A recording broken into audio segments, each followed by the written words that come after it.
Mantenere e far rispettare le misure per il distanziamento sociale, promuovere l'utilizzo diffuso dei dispositivi di protezione individuale. Lo aveva detto il Presidente del Consiglio Conte parlando sulla necessità di proteggersi dal virus usando semplicemente mascherine e guanti. Ma chi si aspettava che l'obbligo venisse confermato con l'ultimo decreto, cioè a partire da oggi, è rimasto deluso. Meno male è il caso di dire che ci ha pensato il presidente della regione Nello Musumeci, che in fatto di misure contro il coronavirus ha portato avanti una linea apprezzabile con i risultati che conosciamo. Soprattutto adesso, con le riaperture, serve la massima prudenza e la massima responsabilità da parte di ognuno. Bisogna avere, insomma, il massimo rispetto di sé e degli altri.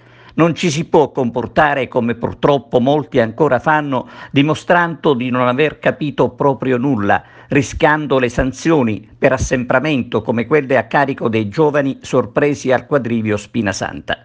E a proposito di sanzioni, Nello Musumeci avverte che nei confronti dei trasgressori, cioè coloro che non dovessero rispettare l'obbligo della mascherina, scatteranno le multe che si è pronti ad inserire nel nuovo decreto. C'è da dire che se non si vuole assolutamente collaborare, il rischio di finire sanzionati deve essere reale, con le pattuglie delle forze dell'ordine che devono essere presenti sul territorio per controllare i quartieri, per far capire, insomma, che il discorso è serio.